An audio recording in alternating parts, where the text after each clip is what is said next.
Hello everybody, welcome back to Spruverse, my scale model universe, people of Earth. Welcome to part 2 of Build, the 1/24th scale AT-ST from Empire Strikes Back.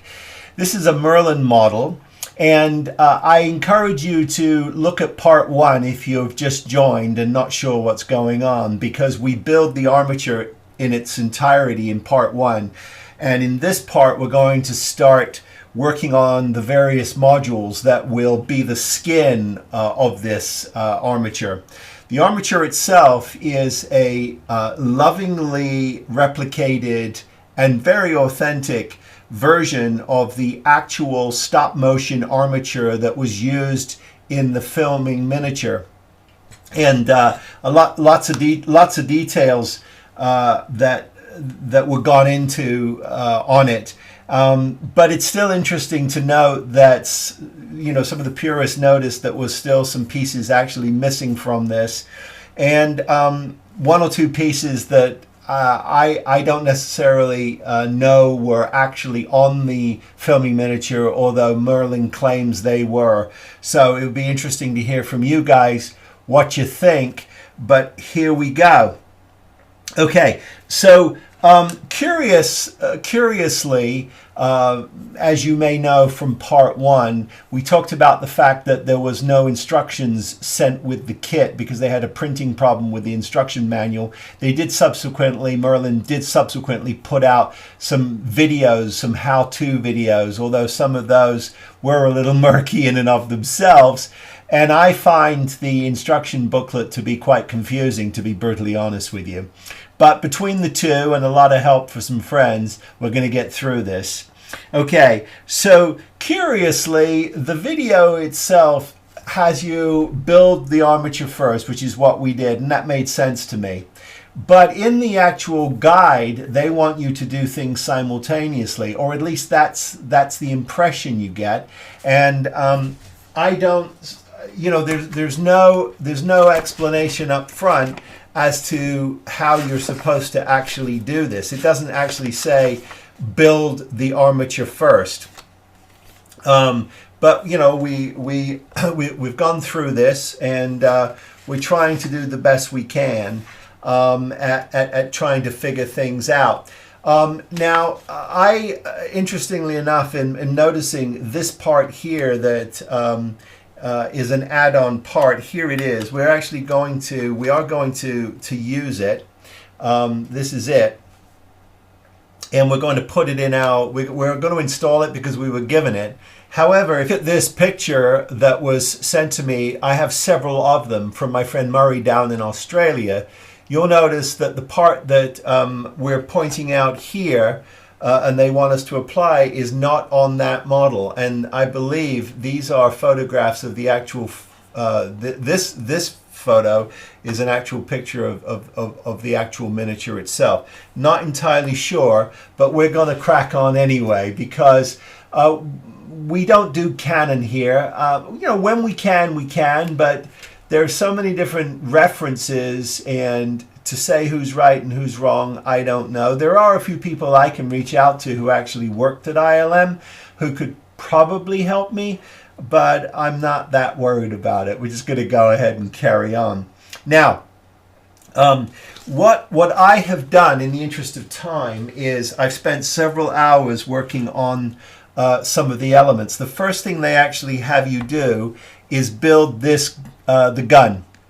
Now, these are metal parts, beautifully turned metal parts, and then the rest of it was put together with CA glue, but the guns themselves I actually used the Gorilla Clear Grip, just in case anything gets knocked or hit, it's less likely to snap off. But everything went on quite well, and I'm thinking that now I think there were like 12 parts here that I had to put together. The thing that I was concerned about, if you look, and I'll tip this to camera here for you, is just the orientation of some of these parts, because it did require making sure that I had orientation that was correct. And unfortunately, this isn't one of those kits where you can only put it in one way. The pins only work one way. That's not one of the things they did here. So you do have to be very careful. But we've gone ahead and put that module together. And we've also gone ahead and we've put the feet modules together. Let me get one of those into frame and show you that. Here is the foot module, and I actually have two of these. Here's the other one. And now what you'll notice with these, which is kind of fun, is there's a spring. There was a little sprue here that we had to remove, and we've replaced it with this spring. And let me get my fat fingers out the way. You can see the spring has got a lot of movement. So when we go to pose this, there are other elements that are going to be added to this. I think we'll get some really nice effect. Now, what I have not done is there's a cover here. Here it is, and this cover sits on the top of this, like that. And there's two of those. I'll show you what they look like in situ. They go on like that. Now, the reason why I've not glued mine down is because I was concerned about being able to actually paint the underneath of this and detail it and get a little bit of rust and washes in there. So I will probably leave those until the end and not go ahead and install those right now, even though they're asking us to. I'll make sure that I don't run into any kinds of issues. But I put those together, and I did that off camera. What we're going to do today on camera is a little more fun, I think, and that is the head of our ATST. And here it is in all of its splendor and glory. And it's beautifully done. I mean, it's incredibly crisp. There's absolutely no flash on it. But it is curious to me what parts they decided to mold into it and what parts they want us to add. But there you go. We're going to start off by installing this top piece here. And they want it installed this way. And so what we're going to do is we're going to glue this in, because it's supposed to float just a little bit, and in the studio here, as I'm looking at it, interestingly enough, there is just there's a clearance issue right here at this edge, here. Let me move these out the way and show you this piece here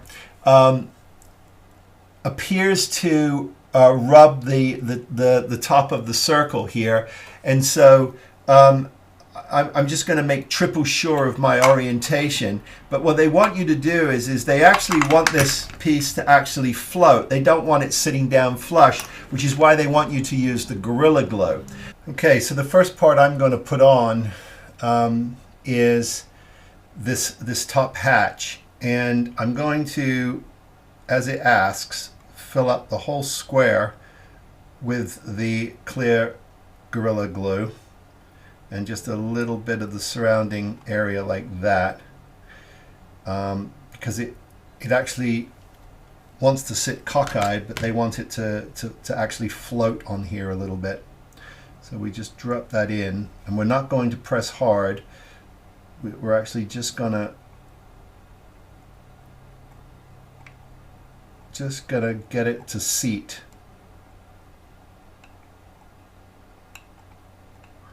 like that. Just make sure we're level, and we are. And I can feel the groove in there. So we're just going to give that a minute or two to set up, and not jog that around. So I'm going to let that set up just for a few minutes, so that I don't risk knocking it or making it come loose. It'll set pretty quickly. This stuff's pretty good, and then we'll carry on with the rest of the additions to it. Okay, so this has had a chance to set, and that's looking pretty good. I'm now going to turn my attention to the rear, and we've got several elements that we need to put in here. The first one that I'm going to install is this back brace piece, and that's going to sit right in there like that.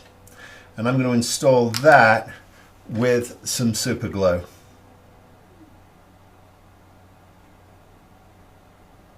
Just a relatively generous amount are on the sides, and I'll put a generous amount over the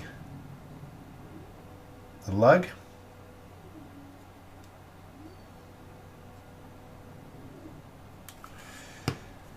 And then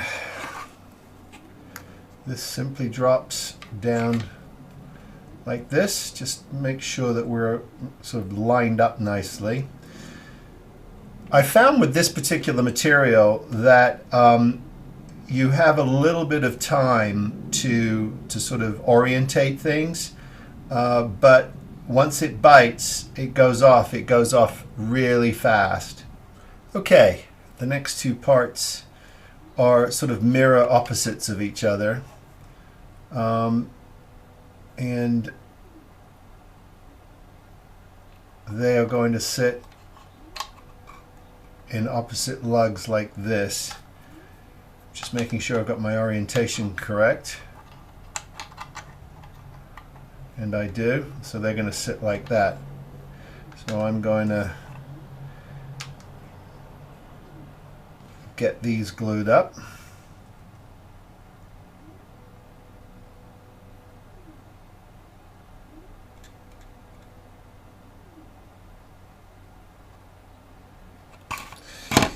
Got a little bit on the lugs.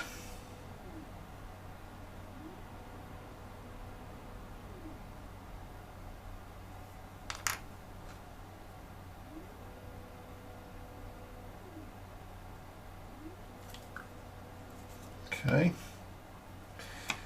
and we'll sit these in place, and then we can just adjust them accordingly. We have a little bit of time with this plastic. You get a little bit of time to orient things the way you want them. And then the final piece is a piece that Merlin claims is not on a lot of garage kits because they just didn't pick it up or spot it, and it comes apparently from a Porsche car. Who knows? I'm just relaying the information. Could be right, could be wrong, but there's a lug for it, so we're going to install it, and that goes like that. Just sort of orient it correctly like that. Put just a little bit of kicker on there just to make that go off. Okay, and there is that part. And there are some side elements here now. There's this piece on the side, and there's only one piece, and there's only one way that that can go on, so I greatly appreciate that. And these large parts, I think what I'm going to do is just for belts and suspenders, as my dear friend Lou would say, is I'm going to use this Gorilla Grip, because I just think that it's really good, and it was a good call for them to suggest it. So it's goopy, and I appreciate the goop factor. I'm just going to set it down here like that. So it's, and again, there's only one way this lug can go on, so we'll sit that in like that. That's in. And then you've got these side panels very large side panels that sit flush and hug the top of the head. And again, you know, so large that I'm going to follow their advice. I mean, they've obviously put not hundreds, they probably put 6 or 7 of these together for those, like almost like as commission builds, I guess, for those people who don't have the skill or want to be bothered to put their own kit together. And that's okay. Takes all sorts. Everybody's welcome. So that goes on. Make sure it's nice and flush. We'll give that just a second or two to set up, and then we will set that aside just for a second, and I'm going to carry on with a piece, the connector piece. Now you get these 2 drums that have to be glued together, and these drums are going to provide the connection point to the neck, and so they're going to ultimately allow this to slide down here. Now what I want to do is just make sure that I get correct alignment, because it's a nice fit. So what I have to do is just make sure that these are just aligned correctly. So for this one, we're going to use a little bit of our super glue here, our CA, and I'm going to be careful here that I don't get any ooze out. So I'm going to be on the inside of this so that when it squeezes, I don't have any runoff. And I'll get a little bit of time just to make sure that this is absolutely aligned perfectly. And we'll just give that a good squeeze. Now this is just an internal mechanism, so you know there's no need for any kind of seam filling or anything on this kit. Make sure that that is perfectly aligned. And another way you can do it is just sort of slide it over, make sure that it goes on, and it's going on nicely. So, and just to make sure that we are not going anywhere, I'm gonna squeeze this together and get some really good purchase on this. Okay, got a little bit of a gap there, which I'm going to fill actually, just for safety.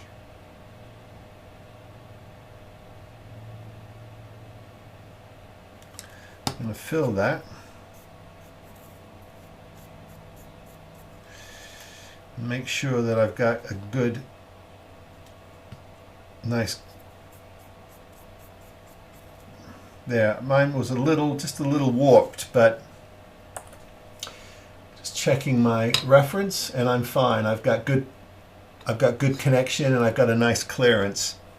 And so what we're going to do now is we're going to, this is the exposed part. This is the part you see. This is the internal mechanism part. That's what we're working on. And this element is going to sit down in here like this. Now what I'm going to do is I'm going to use my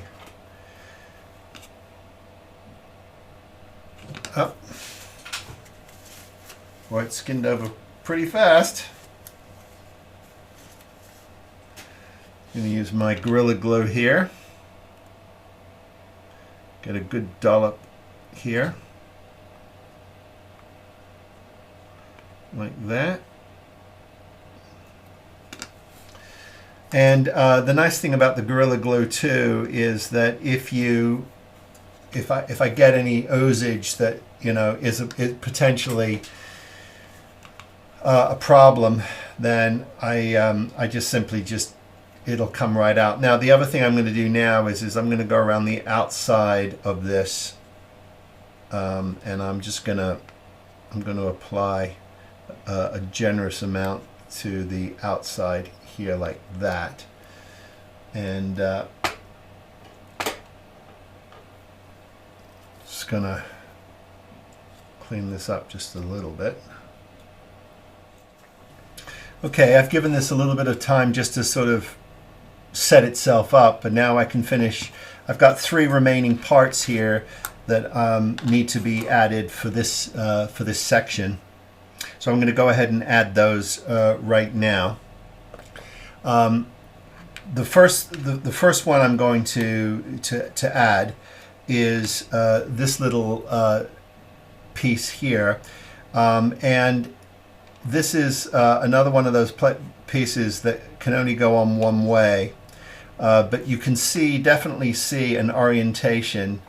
So I'm going to go ahead and get some glue in here.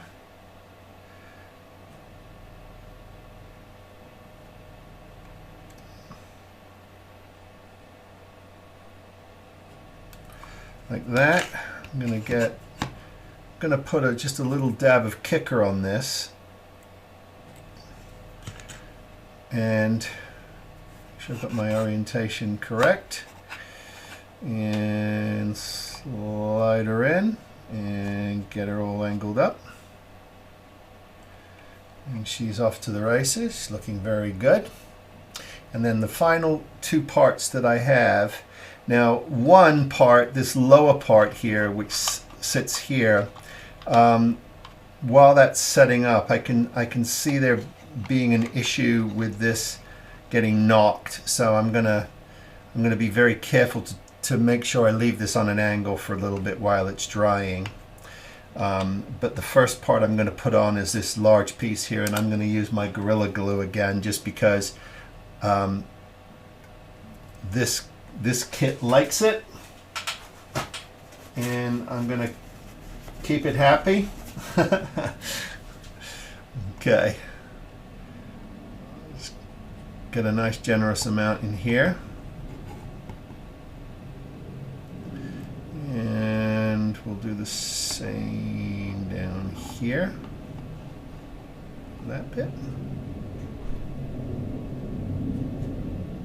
Like that. I'll get my cap on here. And we'll go ahead and install this top piece first. Make sure that's oriented correctly. And then we'll put on this lower piece. Get it in the groove, like that. Push that down.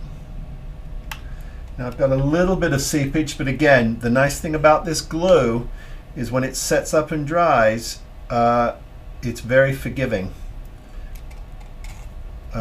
So we'll just take an excess of it, don't touch it. When it dries, it'll just peel right off. And now we're going to concentrate on starting to add elements to our frame. And the first thing it wants us to do is it wants us to take these 2 pieces right here. This one looks like an engine head, and this one is sort of the underneath carcass. And there's one way that this goes, and so these 2 pieces are sandwiched together, and there's 2 locking pins that you have to locate. And I'm sort of feeling where they are, and you feel it click, and once it clicks, you know that that's in the correct location. And then I'm going to just simply add a little bit of pressure here once I know that I'm where I need to be, just to make sure that these stay in place. So what it wants you to do is I'm going to add a little bit of glue here to the indent. One there, one there. And then I'm going to add some glue to the pin top. And just a little bit of glue to the tops of these, I guess they're cylinders.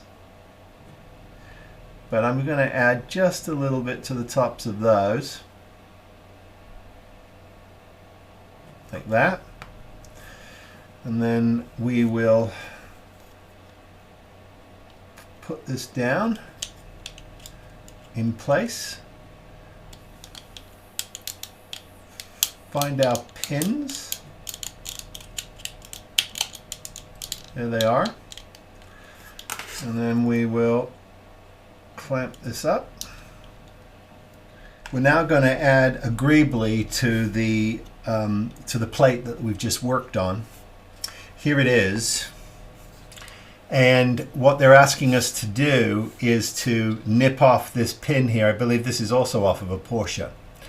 Or Porsche, depending on how you like to.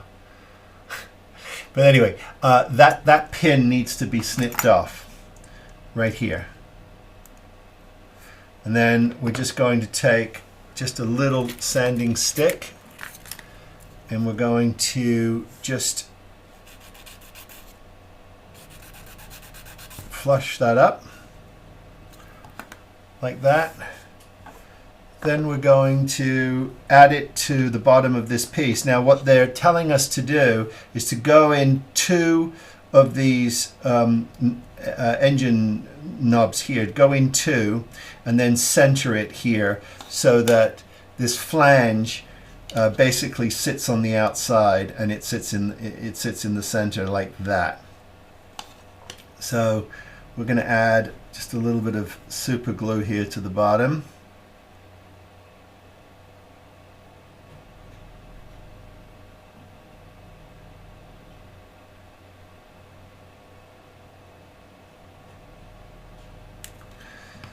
And we're going to line this up with that corner. Try to eyeball it to the center there. And hold that for a second. And that part is on. And that looks like that. Okay, so now the fun begins. The armature is now sort of splayed out in this very odd manner, and we're underneath. And the first piece we're going to install underneath is this piece, and it's going to sit right there. It's going to hug the underneath right there like that. And so the way we're going to do that is we're going to use our Gorilla Glue, and we're going to, and this is exciting because this is the first part, this is the first piece of kit we're actually attaching to the armature. So what we're going to do is we're just going to start liberally adding our glue here to where we know it will hit. A bit in there. And then just a little dab on the inside of those pieces, because we know we don't want to go on the outside. Could certainly clean this stuff up, but I would prefer not to have to. Nice and liberal there. Okay. And then we're going to slide this into position.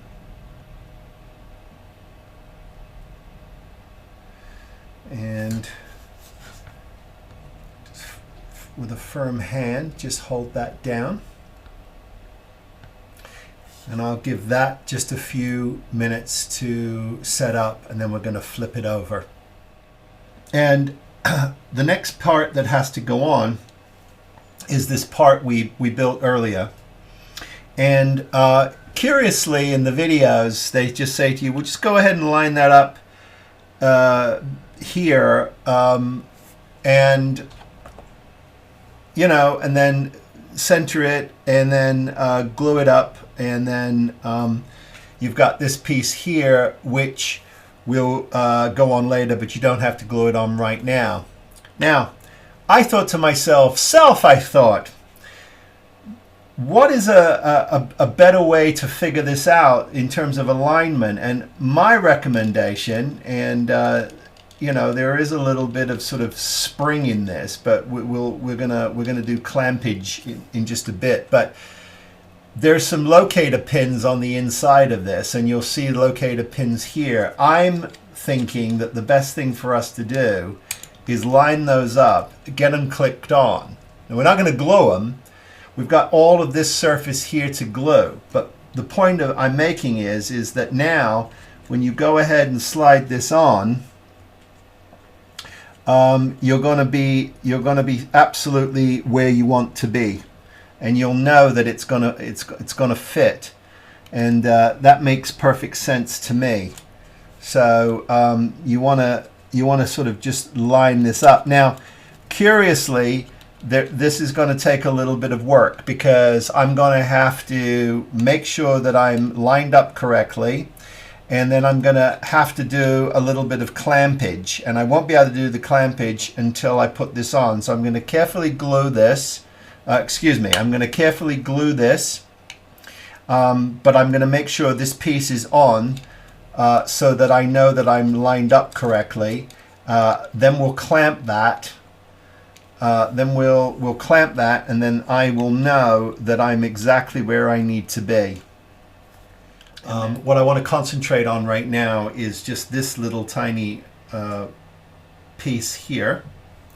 Let me get it in some tweezers for you and show you what that looks like. That is here.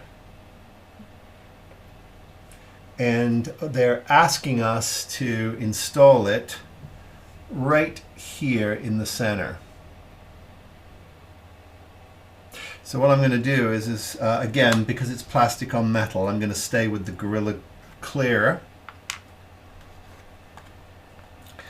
and I'm going to add just a little bit to the center here,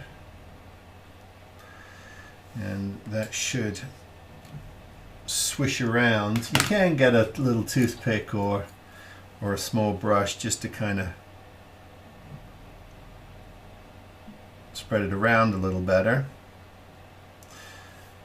And then with the aid of my trusty tweezers, I'm going to place it center, but just slightly off to one side.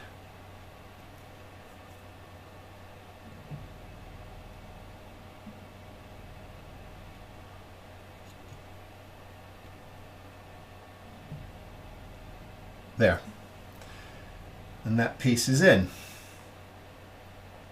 Okay, so we've now added this side piece, which goes on the forward side of the left side of the walker.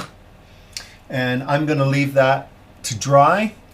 Again, I'm giving this probably 2 or 3 hours before I flip it over and do the other side, because this glue is terrific, and it's got a little flex to it, but it is a solid bond, and anything that gets onto the metal can just be cut slightly and peeled off. It's very good, but if you knock something out of alignment and you don't realize it, you're going to be in a world of hurt, because nothing will line up. So I'm going to leave this and let it do its thing.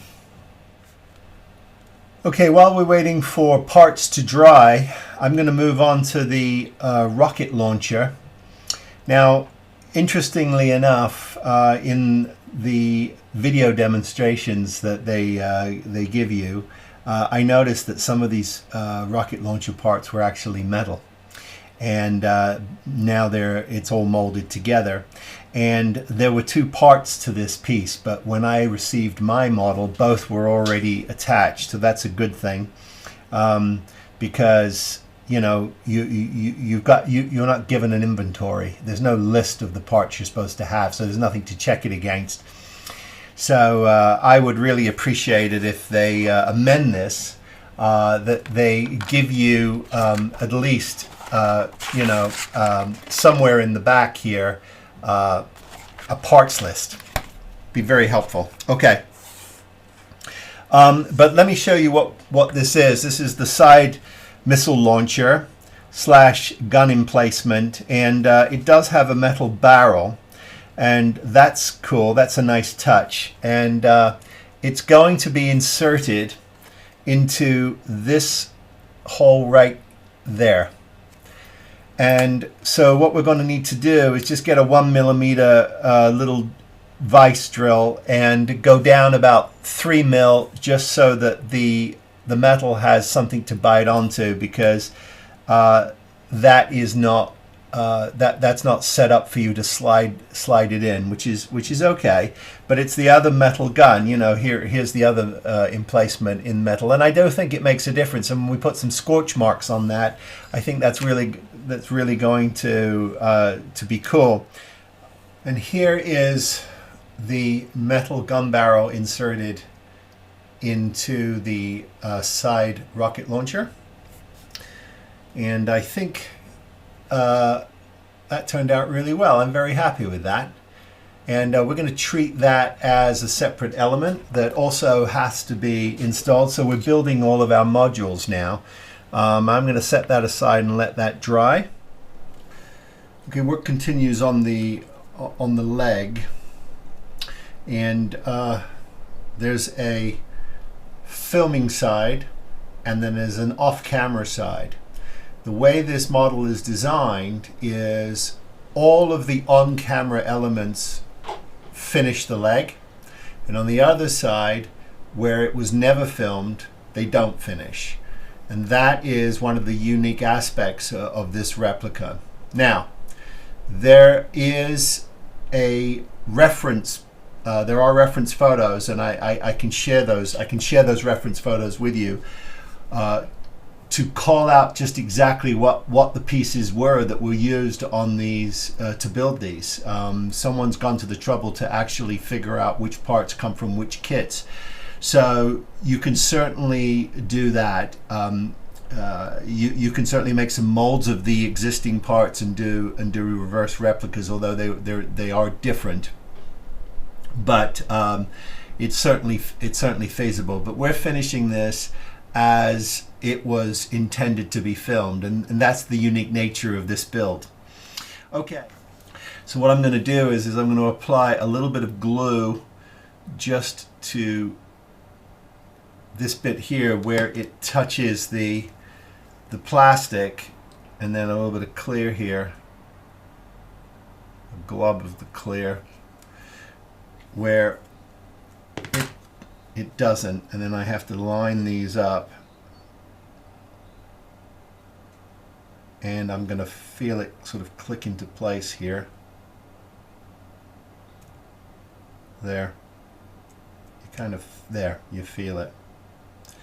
And then I'm going to just clamp this down here.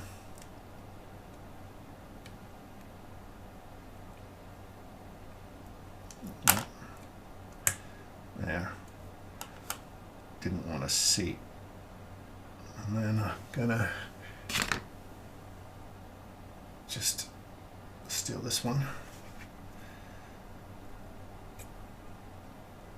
And I'm gonna show that's in place. And that looks pretty good. Okay, we'll just give that a few minutes to settle in. Let me show you these reference photos, which are sort of interesting. I've got a whole set of them. And these are courtesy of my friend Murray. But what's important here is you can actually see. Here's what's interesting is you can see. Oh, come on. You can see the various different callouts. This is a Lang from Tamiya, and then there is the Hasegawa, the Morsa Carl, and that's called out. So there's lots of wonderful reference material to go by. So I'm going to keep going down the leg. And just adding the appliques, and we'll take a look at this when it's complete. Okay, while I'm waiting for my legs to dry a little more, because The appliques use the Gorilla Clear, and you want to let it set up and harden, preferably 24 hours for it to be permanent. But I like to make sure that at least if I wait a good 45 minutes to an hour, it's grabbed and it's not going to go anywhere. It won't be perfectly cured for 24 hours, but at least I can continue to work on it carefully. But while I'm doing that, I wanted to show you the aluminum turned roof rack. Here that is. Very nice. And we're going to install that on top here. Now there are 4 hooks that they give us, and each hook faces inwards. I'm just going to put one on there for you and show you what that looks like. There it is. So we put the hooks on, and we put them into position with a little bit of this glue. Now it's oozed out a little bit, and I'll clean that up as we go. But it doesn't take much. And the good thing about this glue is because, as I've mentioned in the past, it's so flexible that you can just clean it up. But it does make a nice bond. So I'm going to just make sure those are in the correct positions here before we carry on.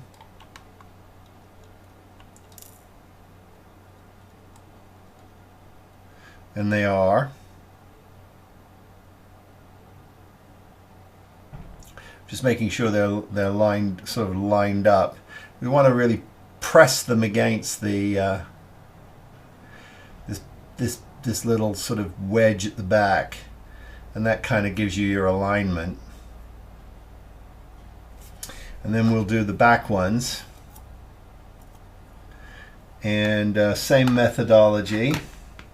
The object of the exercise here is just to make sure you get enough on the hook to hold it in place. And then what I'm going to do is I'm not going to try to glue this at the moment. I'm just going to simply find the location of it, and then I'm going to carefully align my into it like that and let it drop down.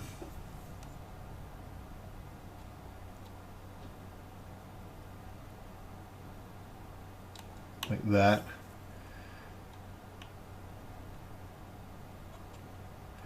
It's a little awkward, but it goes in nicely. Let me just make sure that I'm in correctly. And I am. And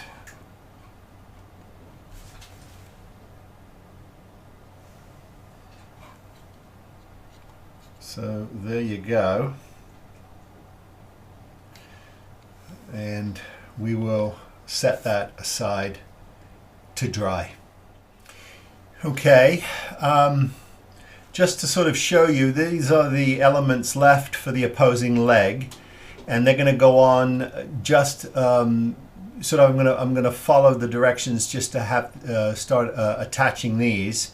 So we'll put all of these on, and then we'll look at where we are, because at that point we'll be close to being able to get some primer on this. And there are some parts, as I said, that I've deliberately left off the model only because they'll get painted separately and then attached, because they'll be difficult to paint otherwise. So I'm going to go ahead and get these on in the interest of time, and then we'll take a look at where we are. Okay, so all of the appliques are on that come with the kit. One of the things that we talked about was the fact that this is in fact a filming miniature. And because it's a filming miniature, and it follows the exact to the letter the exact detail that was on the original shooting miniature, which in Empire we only saw for a couple of seconds.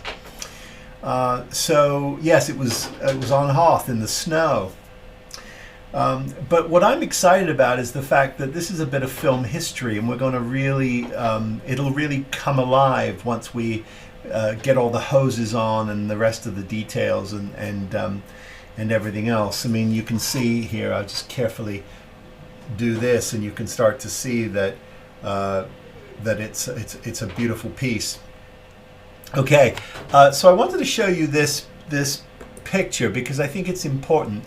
So this is a picture of the actual filming miniature from ILM, and one of the things you'll notice, and you might not be able to, it might not be clear enough for you to see here, but written on the leg is off camera, and written on the other leg is on camera, and this was so that they obviously knew which side they were going to film this from, which is what makes this really interesting, is because this is the off-camera side. This is all you get. And as I turn it around, this is the on-camera side. And you can see that's fully detailed. So really fun, and a great piece of history. But once the feet are on and all the other accoutrements and it's painted, I think it's going to be pretty spectacular. But you know, sort of some people might say, oh well, you know, I want a finished one. This isn't a finished one. Well, this was never intended to be. This was intended to be an exact replica of what appeared on screen in Empire. There is another version, a Return of the Jedi version, that may be a little more detailed out if that's your preference. But that's not what we're building here. What we're building here is a piece of history. Okay.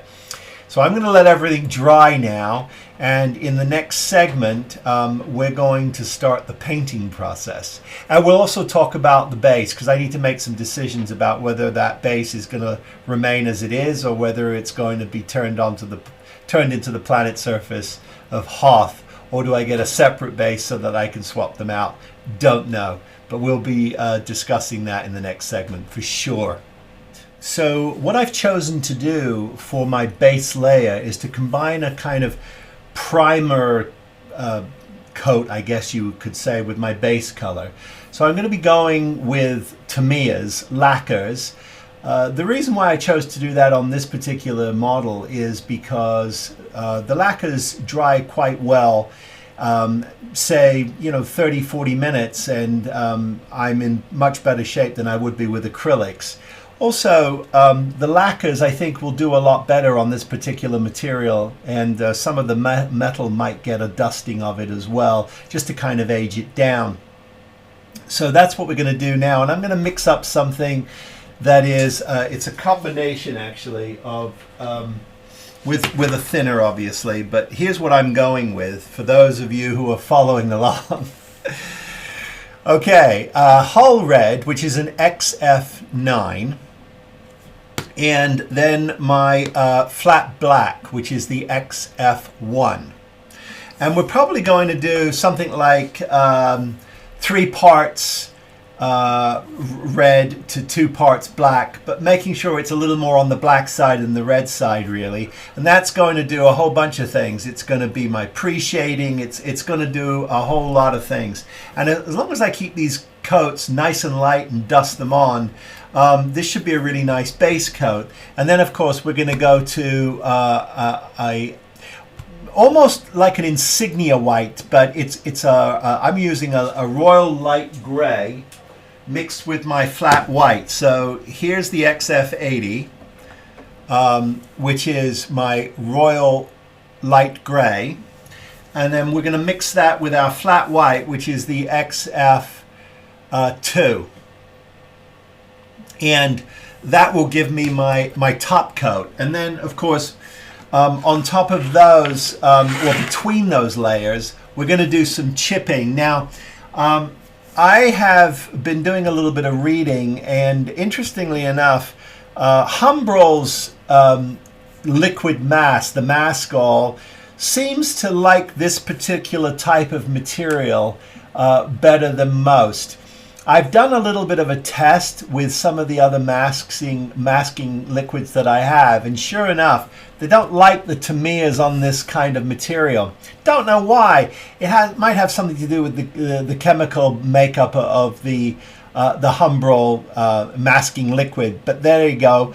That's what we're going to do. So after we've laid down our base coat slash sort of pre-shading, I guess you would call it, then we're going to come in with a very tiny sponge and our liquid masking material, our Maskol from Humbrol, assuming I have some. I think I do. If I don't, I can probably get some in the next couple of days. For you, it'll be in the next segment. For me, it'll be a couple of days if I don't have any. And we're going to do some chipping effect.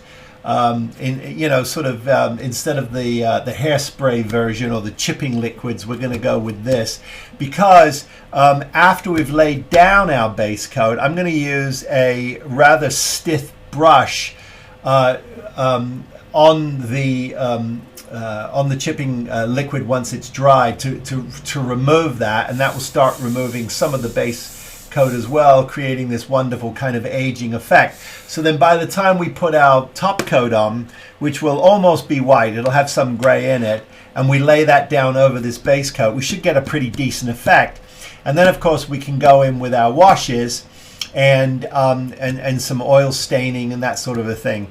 We've also got hosage we need to deal with, but I'm not going to deal with the hoses at this particular moment.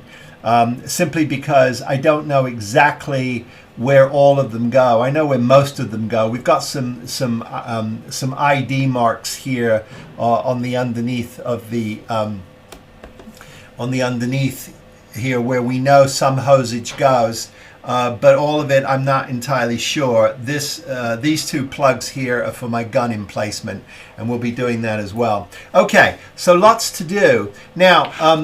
The best way for me to really stabilize this for painting is to use the base that came with it, which means I've got to identify where it's going to go on the base, and I've done that. So I'm going to drill a hole in there, countersink it, get this screwed on the base, tape the base up, because the base is going to, I'm going to turn it into a small piece of Hoth.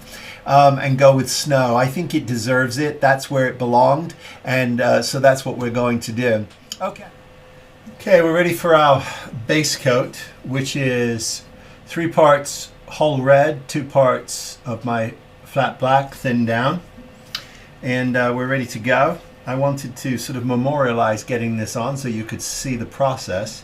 We're not going to spend the next 45 years watching me spray. But we are going to do 2 things in this video. The reason why you're going to give me a thumbs up, another thumbs up, and then another thumbs up, 3 thumbs up, because first of all, I'm grateful for the first 2. And the third one, I demand because I've replaced my compressor. Oh yes, I have a compressor now that hopefully, now I'm opening my mouth so watch it go off, will not interrupt us. So we have absolutely no more issues with compressors interruptus, I hope. Okay, let's get some of this on.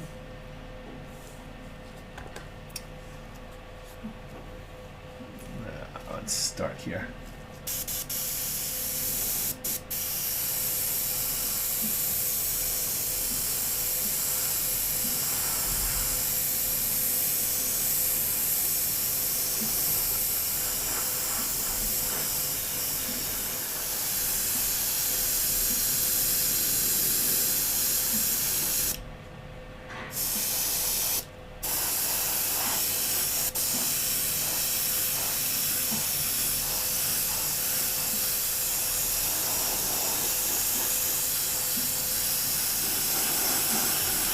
Okay, so painting is underway. I'm going to go ahead and keep going with this base coat, and we'll come back and take a look at the model when we're ready to put our chipping liquid on.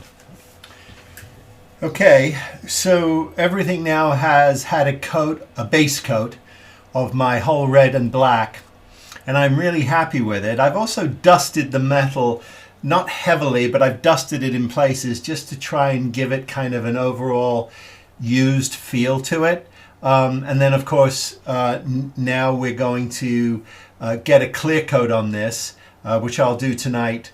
let that set tonight. Tomorrow we will look at chipping. Well, it's the next section for you. Tomorrow it'll be tomorrow for me, and we'll look at getting the chipping effect on here, letting that dry, and then we'll go ahead with our base coat, which is a sort of it's I'm making a sort of insignia white version. It's a very white gray, and that will be the base coat of this, and then of course washes and everything else and details on top of it.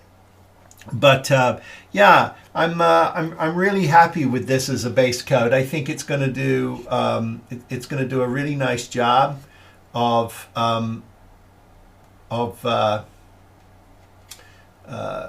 creating the shadow and the aged effect that I want. But there you go. Starting to look very much like an ATST, I think you'll agree. So very, very, very happy with this. And then, of course, this is temporarily attached to the base, but we've put a permanent screw which comes out. But we put its screw through the base into the foot, which is a wonderful way to stand this up. It's rock solid. It's absolutely not going anywhere. So I can create my pose and leave it there. And then we're going to get a Hoth kind of surface on this. And we should be looking pretty snazzy. Yeah. Very happy with it. Very, very happy with it. I think it's a really nice representation. Oh, and of course, we've got the black rubber neck that's going to go underneath, and then we've got all our hosage that needs to go on. So we've got a lot of work to do, but we've definitely advanced the ball. Okay, so next up we'll be putting on our maskall to create our chipping effect. Okay. So I'm ready to put my chipping solution down on the ATST. Now, obviously, for you, it was like a nanosecond. For me, it's been many days. I have been working through all the various different chipping solutions that I could get my hands on. I've been told to look at AK. I was told to look at Vallejo. I was told to look at their medium. I was told to look at Vallejo's heavy chipping solutions, which they also have a solution, a masking fluids solution, which I also took a look at. And of course, the go-to that I thought I was going to use, which is the Humbrol Maskall, it's coming from the UK, and I don't know when it's going to arrive. But after doing some serious research, I found a couple of others that looked very promising. The first one I wanted to check out was this. This is called Fine Line Masking Fluid, and it's called a pen. And the reason why it's called a pen is because it comes with this wonderful tip that you can actually use. So now I'll be talking about the what I did, because I have a little show and tell on that. And then the next one I also was recommended to was this, the Winsor Newton Colorless Art Masking Fluid. Also told to take a look at it. Now take a note of the word Winsor and Newton. Now it says it's a watercolor medium. But if you don't know Winsor and Newton, they also make oil paints. I mean, these are artist masking fluids for watercolors, and I don't for painting, oil paint. They certainly are not in the business of scale modeling, but they should be, because we have a winner. One of these two is absolutely awesome, and I highly recommend it. So let me show you. Let me show you what I did. Here's a piece of the ATST. This is the protective panel that sits underneath the belly of the ATST's neck. To protect its underside, its armor plating, obviously. And this is in my base coat. So what I did was I applied the chipping solution, or in this case, the masking fluid, to the back here.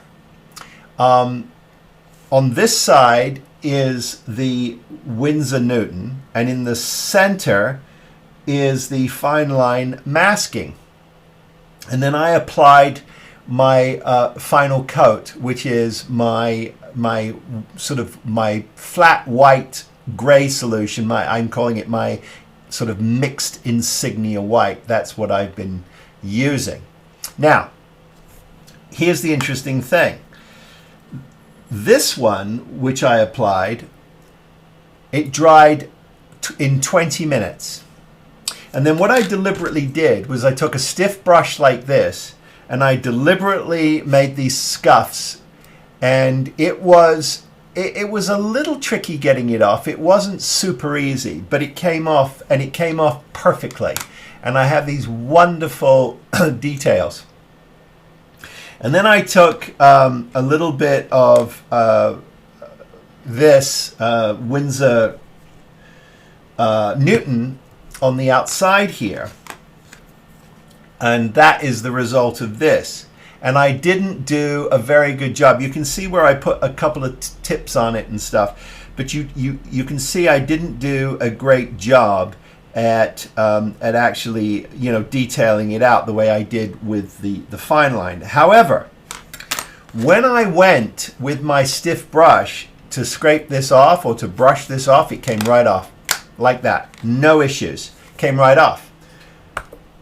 Very impressive. The other thing I liked about it was even though it has a slight sort of greenish blue color to it, it was easy for me to see, and that was true of both of them. When I applied my white, you could see the bumps, which is very handy because then you know exactly where you put down your masking solution.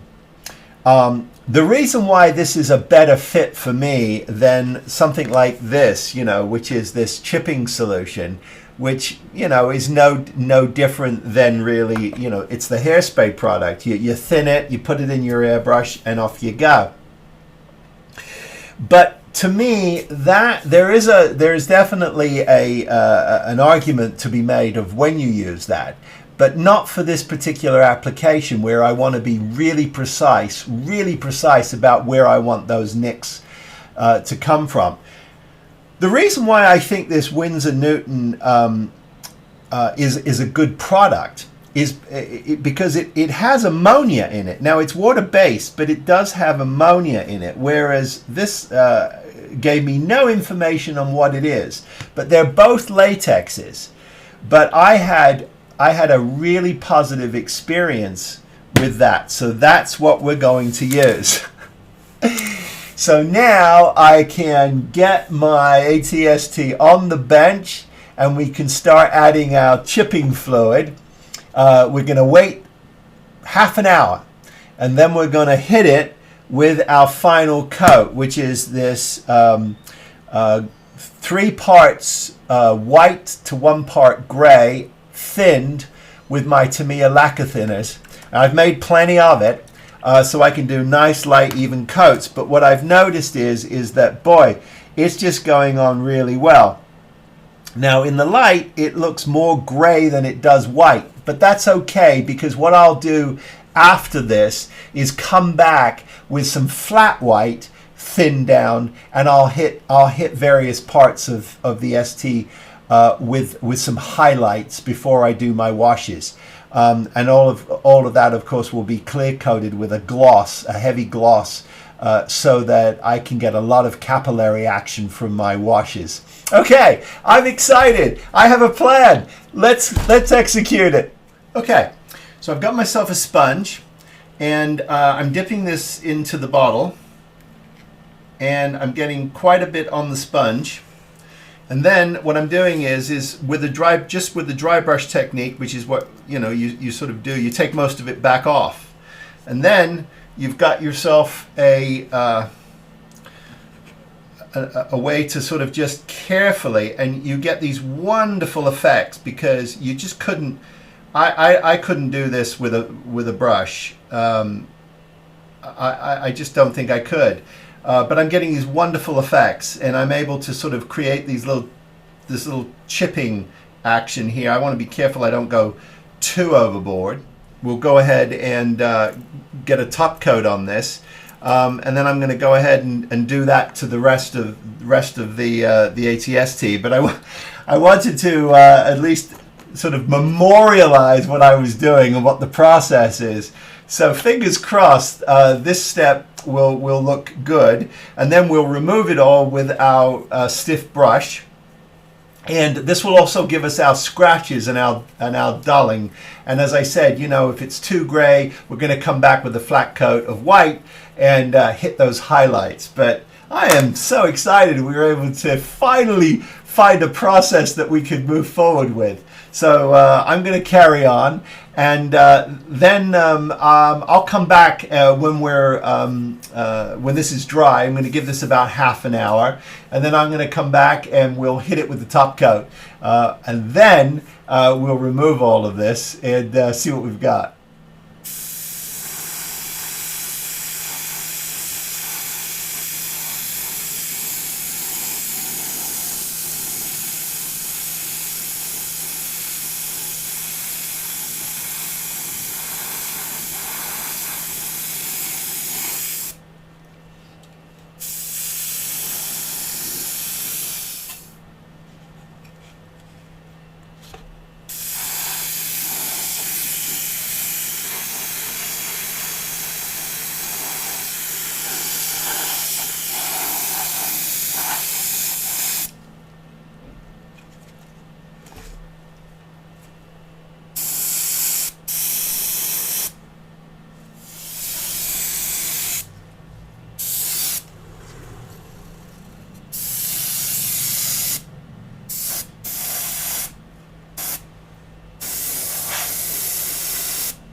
Okay, so let's take a look at this process now. And again, with lacquers, the beauty of it is after half an hour, everything is dry and ready to go. And so all I'm going to do is take my stiff brush and come in at an angle, and I'm going to just work the areas where I can see the actual masking fluid, and I'm just going to take it off. And again, we're going to get some lovely scratching, and we're going to get some distressing, and then we're going to come back obviously and hit the whole thing with some highlights.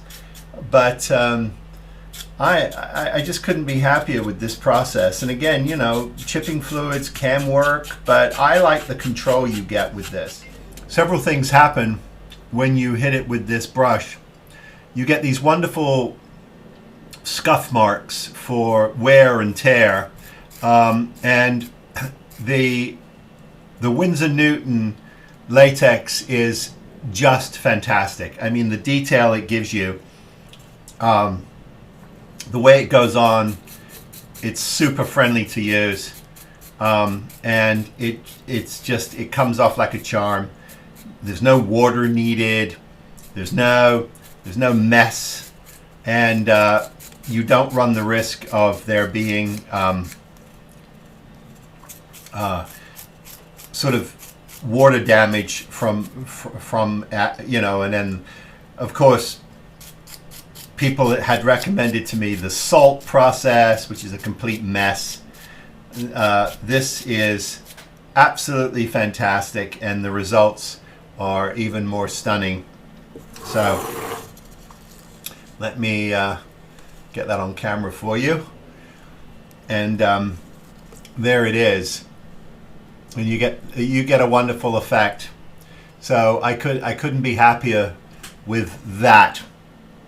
So I'm going to continue. It's got a little bit more to do on the feet, and then I'll be done, and then it'll be time to get a good gloss coat on this a really nice gloss coat, which will allow a very strong capillary action for my washes. And so that's the next step.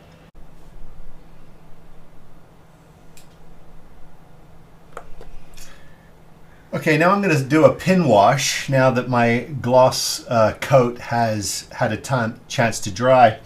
I like the Starship wash from MIG. It's an enamel wash. Here it is. And then I just simply use enamel thinners. And so I've got a little bucket of it clean for washing my brush, and I've got a slurry of it in this nice and thin. It's a nice wash, and I just start applying it. And because I've got this wonderful capillary action because of the gloss, very little cleanup is needed. But if I do get something I don't like, I can just easily take it off. But it's a really friendly wash, and it does a really nice job getting in all the cracks and crevices. Oh, one other thing I did want to mention that, when I was first taught about washes and removing washes, it was always let them dry and then get a Q-tip with some enamel thinners on it. And I started paying attention to that, and I realized that there was actually a better way to do it, and that was I've learned now to use a brush and avoid the cotton swab. First of all, you get much more control with a brush. You can actually move the pin wash around a little better, and second of all, you just have a lot more control. So that's what I do now. I use a brush and not a Q-tip. I just wanted to share that with you as we memorialize this build. And I've been doing some detail work with my oils, and I chose oil paint only because you can control it a lot better, I think. And if something's gone on a little too hot and heavy, then you get to just kind of fade that back and get it all blended in. And as this oil takes a little while to dry, you've got a lot of time, and that's what I like. But today we're going to seal this with a matte coat. We've been putting in all of these details, and a lot of this is stuff that you've seen me do before. But with the oil staining pass with the Eptilon oils and some odorless thinner, you just put a drop where you want, drag it down, and then clean it up, and you get some lovely results. So, and I also went through this with just some flat white, just to push everything back a little bit. And I also did some staining on my rubber neck here. So this is the rubber neck that comes with the model, and I've just done a little bit of staining on that, just to sort of blend it a little more, and then that lives over the neck here. The head now is getting dangerously close to being finished. I've got the guns in place here, and here they are. And what I loved about the details on this model, that some of the parts, they were metal parts, and so I really appreciated that. I'm just noticing a bit of schmutz there. That's a drag. I got to clean up. Okay, not to worry. But everything has been dusted with a light flat as well. Just wanted to give you a quick look at me installing hoses.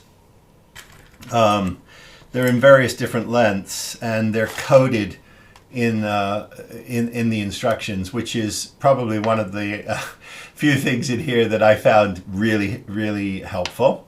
And they're cut to certain sizes, the longest being a piece that's 77 mil, and that was stuck here, back here by the gun. Let me get a little more light on the subject for you. There we go. So that one was stuck here back by the gun. And then there are various different lengths, anywhere from 56 mil down to 26 mil. And they've got these sort of pre-made gaskets here, pointing to one, and they slip into them. And they do a nice job. So it's just sort of a function of putting these where they're called out for. And then we'll just go ahead and tidy this up with just a little bit of wash and some grunge and detail and some grease around these before we drop this finally onto the head. So the first thing I've got to do is I've got to get my walker off the base, unscrew it, take it off the base, and then I can prep this base for the snow. But before I do that, I just need to just do some marking on where my foot is actually, the extent of my foot, just so that I don't do anything that is going to necessarily hinder my ability to sit this nicely. So I'm just carefully doing some outlines here of where I think I want my foot to go. This foot will most likely just remain loose and not be glued into place, just because for travel reasons, it makes a lot of sense if you're going to travel with this, is to just simply put these down and then just sort of remove them as you need to. But I'm liking the drama of that, of the foot being picked up. It feels like it's actually walking. So I think I'm going to stick with that. Okay, so I am going to go ahead, remove him from the base, scuff it up, get my rock down where I want it, and then I'm going to get out my supplies, and we'll go ahead and put some snow on this base. Okay, so I'm just protecting my screw for my foot, and so that's down. I've got my rocks in place. Now, when I looked at a couple of research photos of Hoth, the actual there's snow on the surface of these sort of yellowish. This sort of yellowish rock surface. I mean, obviously it's tundra, and it's permafrost, and it's all kinds of things. So what I'm choosing to use is this product from AK. It's called Snow Terrain. Let me see. Here it is.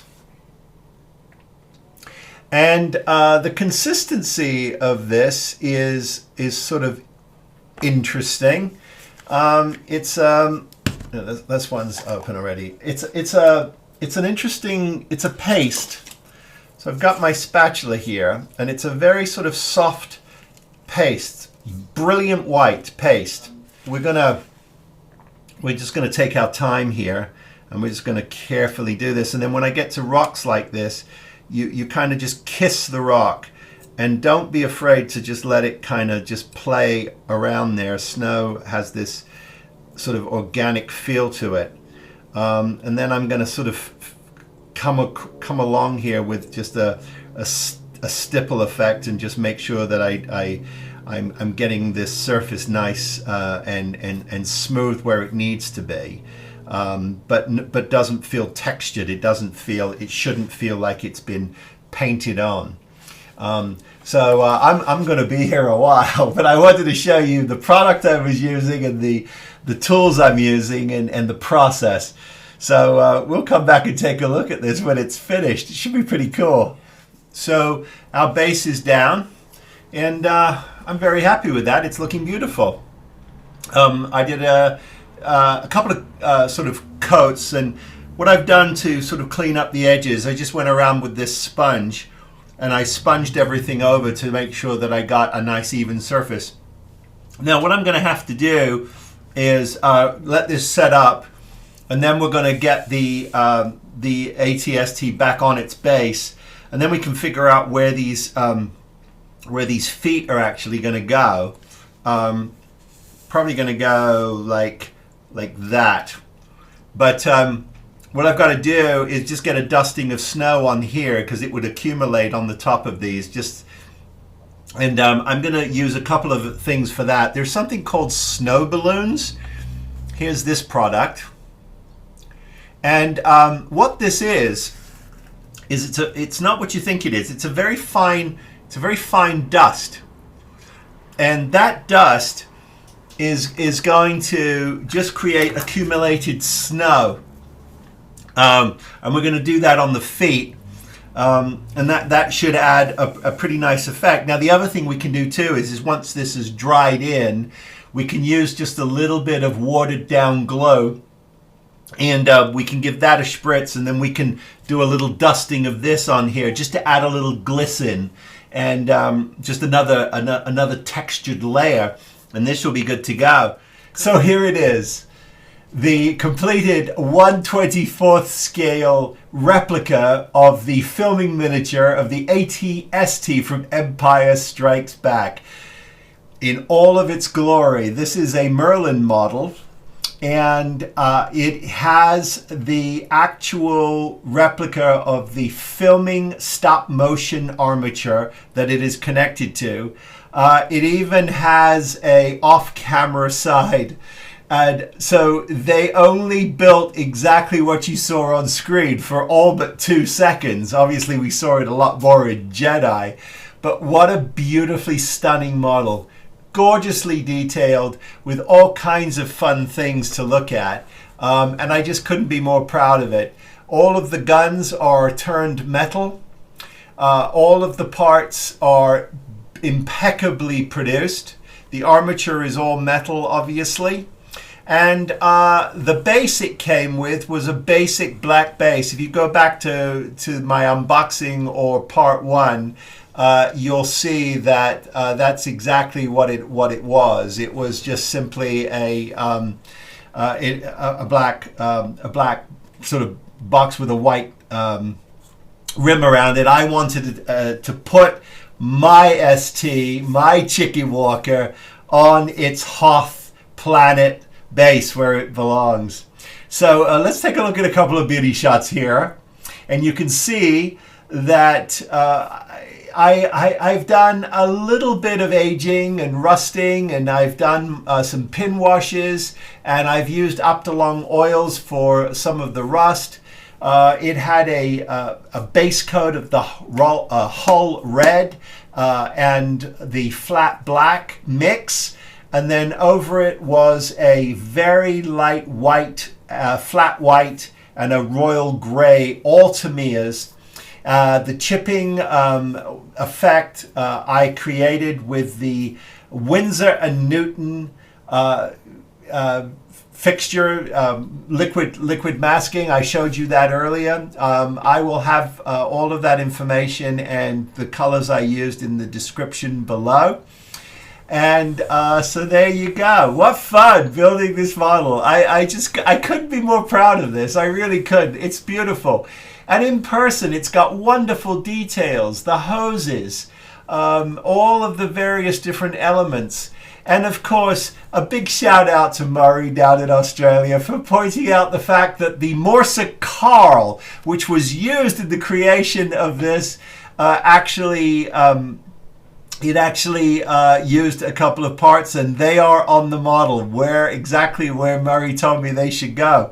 So I'm going to use the Morse Carl down the road for some Greeblies for other things, because you can clearly see that it is no question that it was used in so many other models. But anyway, here it is. Hey, if you want to get a hold of me, I'm spruverse@gmail.com, and I post most days my in the weeds what's going on photos on Instagram. Occasionally I'm on TikTok. You can buy me a cup of coffee. That's on that link is on my channel page. That's for my charitable builds. Or you just want to say thank you. But hey, as always, I wish all of you, please be safe, be well, build build something. And I'll see you next time. Take care, everybody. Be well.